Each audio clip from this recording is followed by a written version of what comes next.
Dua sekolah ni lah. Hmm. Cuba kita tengok.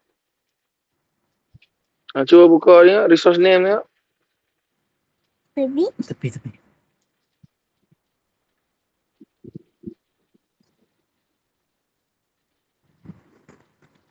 Resource name. Cuba kita tengok. Kita tengok tu yang apa ID tu. ID 194. In copying. 194 tu kan. 184 tu.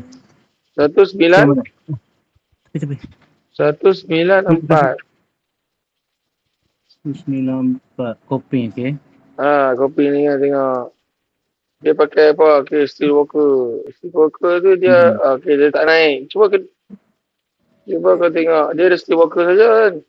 Steel Yang ni worker naik ni. 196. 196 naik. Tak, steel worker ni dia tak ada kerja-kerja yang kena buat.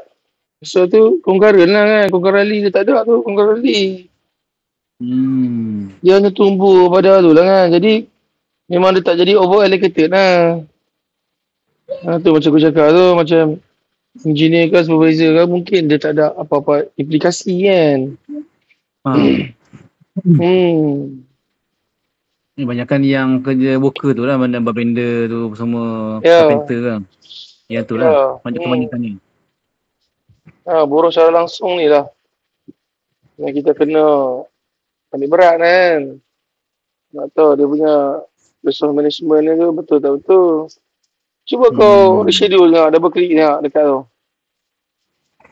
Dekat toko merah tu. Double click tengok. Boleh double click pula dah. Klik kanan. Sorry, klik kanan. Kanan.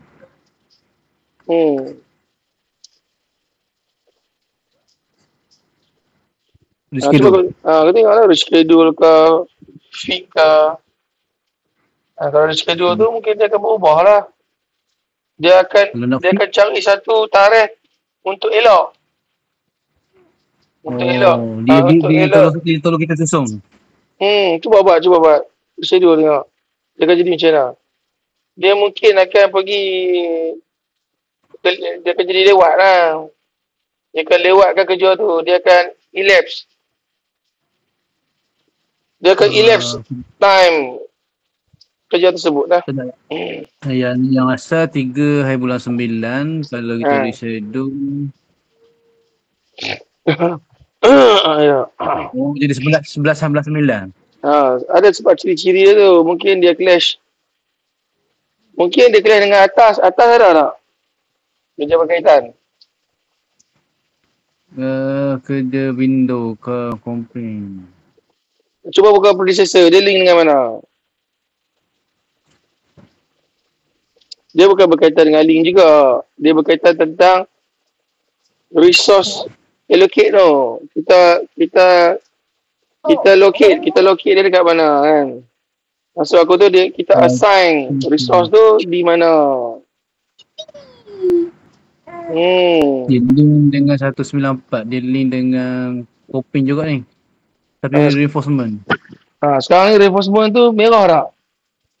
Tak merah. Tak merah lah. Cuba undo tengok. Kau undo balik lepas tu. Kau buka tengok. Sebab kat situ dia ada concurrent. Jadi selalunya perkara-perkara macam ni boleh jugalah kan.